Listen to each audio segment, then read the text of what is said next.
এবার তোমরা বলবে যে বিহারে সিএম চেঞ্জ হয়ে গেল, তাহলে কি এরপর কোনো প্রভাব পড়বে? আমি বলছি কোনো প্রভাব পড়বে না। প্রভাব পড়তো যদি বিপিএসসির কাছে যেত না। আর বিপিএসসির কাছে ডেটা চলে গেছে, এর মানে তোমরা বুঝতে পেরেছো, ক্যালেন্ডারে কিন্তু চলে এসছে। তো বিপিএসসিরও দোষ নেই, কারণ বিপিএসসিকে তুমি এখন বলছো যে পরীক্ষা নিতে হবে। Welcome to study campus classes. BPSC 4.0 যারা দেবে তাদের উদ্দেশ্যে এই ভিডিওটা। যেমন তোমরা ওটিআর, এর আগেও আমি ওটিআর নিয়ে ভিডিও দিয়েছি এবং তোমাদের লাগাতার এই ওটিআর সম্বন্ধে কিন্তু ইনফরমেশন জানার জন্য ফোন আসছে। এবং ওটিআরের জন্য বিপিএসসি একটা নতুন নোটিশ জারি করেছে এবং সেখানে সতর্ক বার্তা দিয়েছে, এবং সেই নোটিশটা তোমাদেরকে আমি পড়ে শোনাবো। এবং কি আছে একবার নোটিশটা দেখে নাও, তারপরে আমি আলোচনা করছি। এই যে এই নোটিশটা বিপিএসসি দিয়েছে এবং তোমাদের জন্য দিয়েছে। কি কি কি ব্যাপারে ওটিআর, কারণ তোমাদের অধিকাংশ ছেলের কোশ্চেন ছিল স্যার ওটিআর লাস্ট ডেট কবে। বারবার বুঝাচ্ছিলাম যে লাস্ট ডেট বলে কিছু হয় না, কিন্তু তার সাথে সাথে আমি এখন বলছি যে তোমরা এখন ওটিআরটা করবে। ওটিআর করার সময় চলে এসছে, কারণ বিপিএসসি পরীক্ষা নেবে সেটা বোঝা যাচ্ছে যে ওরা কিন্তু বারবার গাইড করছে যে তোমরা ওটিআরটা করে নাও, এর লাস্ট ডেটের জন্য ওয়েট করবে না। তো চলো বিস্তারিত আলোচনা আমরা এই নোটিশে কি বলছে, তারপরে আমরা আমাদের বক্তব্যে আসছি কবে নোটিফিকেশন আসবে আর কবে আমাদের ওটিআর এর লাস্ট ডেট সেটা নিয়ে আমরা আসছি। চলো তাহলে এই নোটিশটা আমি বাংলা করে তোমাদেরকে পড়ে শোনাচ্ছি এবং তোমরা দেখবে কি বলছে। যে বিহার পাবলিক সার্ভিস কমিশন থেকে এসছে এবং প্রয়োজনীয় তথ্য কি আছে দেখো। কমিশন সকল পরীক্ষার জন্য অনলাইনে আবেদন জমা দেওয়ার জন্য যে পর্যাপ্ত সময়সীমা নির্ধারণ করে, যাতে আগ্রহী প্রার্থীরা অনলাইনে আবেদন করার জন্য পর্যাপ্ত সময় পান। স্বাভাবিকভাবে যদি শেষ দিনগুলোতে বিপুল পরিমাণ প্রার্থী তাদের আবেদন জমা দেওয়ার চেষ্টা করে, তবে তাদের কিছু অসুবিধার সম্মুখীন হতে পারে। তো আমরা জানি যে লাস্ট দেখবে সার্ভার পরীক্ষার যেদিন লাস্ট ডেট থাকে ফর্ম ফিল আপের, তার 2-1 দিন আগে থেকে দেখবে সার্ভার ডাউন হয়ে যায়। অ্যাকচুয়ালি ডাউন তো ওরা করে না, তখন বিপুল পরিমাণের ছেলেরা করতে যায়। সারাদিন এক মাস সময় দিলে দেখবে 1 মাসে কেউ করবে না, লাস্ট 2-3 দিনে সবাই করতে যায় তার জন্য, এবং সেই ব্যাপারটাই ওরা তুলে ধরেছে। এবং কি বলছে, প্রার্থীদের তাদের নিজস্ব স্বার্থে অপ্রয়োজনীয় বিলম্বন যে এড়াতে তাদের ওটিআর এবং প্রোফাইল এবং প্রয়োজনীয় নথি এবং শংসাপত্রগুলি আগে থেকেই প্রস্তুত করার পরামর্শ দেওয়া হচ্ছে। এবং ওটিআর এবং প্রোফাইল তৈরি সম্পর্কিত ভিডিওগুলি ইতিমধ্যে কমিশনের সোশ্যাল মিডিয়া হ্যান্ডেলে পাওয়া যাচ্ছে, যা দেখে প্রার্থীরা সহজে প্রক্রিয়া কি করে করতে হবে বুঝতে পারবে। এবং আমি তোমাদের বলছি যে তোমরা যদি ওটিআর এখনও না করে থাকো, তোমরা বলো, আজকেই আমি রাতের মধ্যে তোমাদের একটা বা কালকের মধ্যে একটা আমি তোমাদের ভিডিও একদম ডিটেলসে দিয়ে দিচ্ছি যে কি করে কি রকম ওটিআরটা করবে। যদি তোমাদের লাগে কমেন্ট করো, তাহলে আমি কিন্তু পুরো ডিটেলস ভিডিওটা দিয়ে দেবো। আর যারা করে নিয়েছো খুবই ভালো কথা, কিন্তু এই ভিডিওটাতে মানে বিপিএসসি বলতে চাইছে তোমরা ওটিআরটা করো আর দেরি করো না। কারণ লাস্ট যখন নোটিফিকেশন আসবে না, সবাই তখন করতে শুরু করবে, তখন কিন্তু সার্ভারের উপর চাপ পড়বে, সেই জিনিসটাই বোঝাতে চাইছে।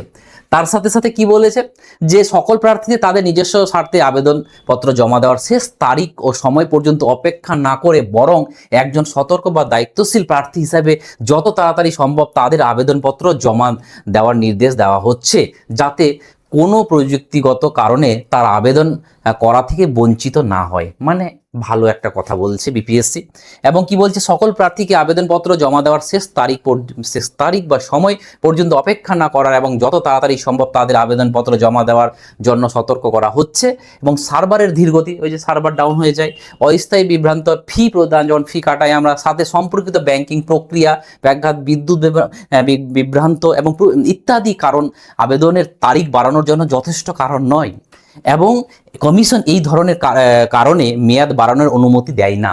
মানে কি বলছে যে সার্ভার ডাউন হয়ে যাওয়া, তারপরে কোনো কারণে বিদ্যুৎ চলে গেল 10 দিনের জন্য, তারপরে তোমার ফি হয়তো তোমার কোনো কারণে ফেল হয়ে গেল, তারপরে তোমার সার্ভার এইগুলো কারণে যদি হয়ে যায়, তাহলে আমরা কি বলি, কমিশন কিন্তু ডেট বাড়াবে। কিন্তু এর জন্য কমিশন ডেট বাড়ায় না, সেটা তোমাদেরকে উল্লেখ করে দিচ্ছে।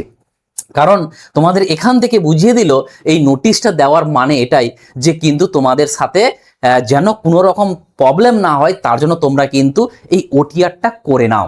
এই ওটিআরটা তোমাদের বারবার বলছি, যদি ওটিআর যদি না করতে পারো, ডিজি লকার সম্বন্ধে যদি না বুঝতে পারো, তাহলে তোমরা কমেন্টে বলো, আমি আজ রাতে বা কালকের মধ্যে তোমাদেরকে আমি পুরো ডিটেলসটা ভিডিও বানিয়ে দেবো যে কি করে তোমরা ওটিআর করবে, ডিজি লকার কিভাবে বানাবে, তোমরা কি কি কোন কোন ইউনিভার্সিটি ডিজি লকারে অ্যাপ্রুভ দিচ্ছে না, সেগুলো নিয়েও আমি আলোচনা করে দেবো। তো এবার এখান থেকে আমরা একটা জিনিস বুঝলাম যে তোমাদের কিন্তু বিপিএসসি খুব তাড়াতাড়ি হতে চলেছে। তার জন্য এখন থেকে তোমাদের দায়িত্ব হবে কি বলতো, তোমাদের এখন দায়িত্ব হবে পড়াশোনাটা। কারণ আমি বলছি যে তোমরা এখন গ্রুপ ডি গ্রুপ সি পরীক্ষা চলে গেল, আর সামনে কিছু পরীক্ষা নেই, যারা রেল দিচ্ছ, কিন্তু বিপিএসসির জন্য যারা এতদিন থেকে টার্গেট নিচ্ছিলে তারা উঠে ভিড়ে লেগে যাও। তোমরা একটা আমাকে টাইম দাও, কারণ আমার সকাল সন্ধ্যা আমি একদম ইনভলভ হয়ে গেছি। দিনের মধ্যে তোমরা টাইম দাও, আমি তোমাদেরকে ফ্রিতে কারেন্ট অ্যাফেয়ার্স এবং বিহার জিকেটার ক্লাস নেব, অনলাইন এবং ইউটিউবে লাইভ হবে। তোমরা সেই টাইমটা ইউটিউবে মানে কমেন্ট করে জানাবে, তাহলে কিন্তু আমি তোমাদেরকে ফ্রিতে তোমাদের এই একটা টপিকের উপর, যারা ব্যাচ নিয়েছো তারা তো পাচ্ছই সব কিছু, কিন্তু আমি একটা টপিক কারেন্ট অ্যাফেয়ার্স অ্যান্ড এর পর বিহার জিকের পর তোমাদের কিন্তু ইউটিউবে ফ্রিতে ক্লাস করাবো। এবার কথা হলো যে স্যার এই বিপিএসসি মানে আর তো বেশি দিন নেই, আর বেশি দিন বলতে কি সেপ্টেম্বর, মানে বেশি দিনই বলা চলে। কিন্তু তুমি যদি পড়তে শুরু করো না, এই সময়টা কিন্তু তোমার কাছে থাকবে না।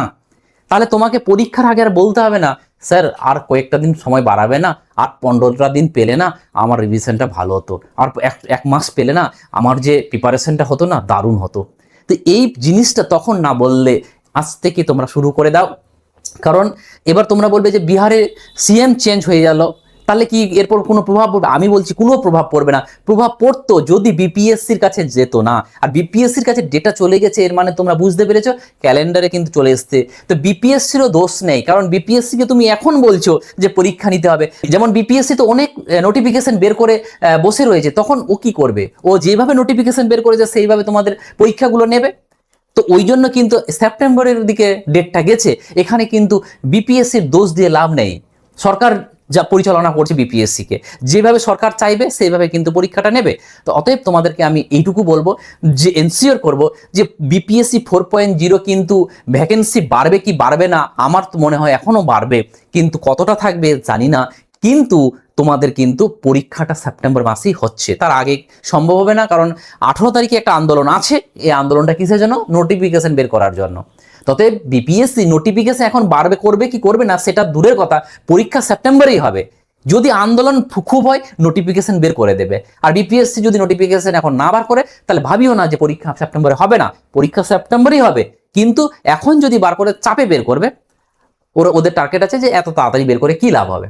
তার জন্য ওটিআরটা করে নাও, যেন সার্ভারে কোনো রকম মানে চাপ না পড়ে, এই জন্য। তো চলো, ভিডিওটা ভালো লাগলে লাইক শেয়ার সাবস্ক্রাইব করো, এবং পরের ভিডিওতে আবার দেখা হবে। এবং তোমরা যারা বিপিএসসি জন্য পরীক্ষা দিচ্ছ জেনারেল পেপারের জন্য, তারা অবশ্যই কিন্তু আমাদের কোর্সটা নিতে পারো। ঠিক আছে, থ্যাংক ইউ, টাটা।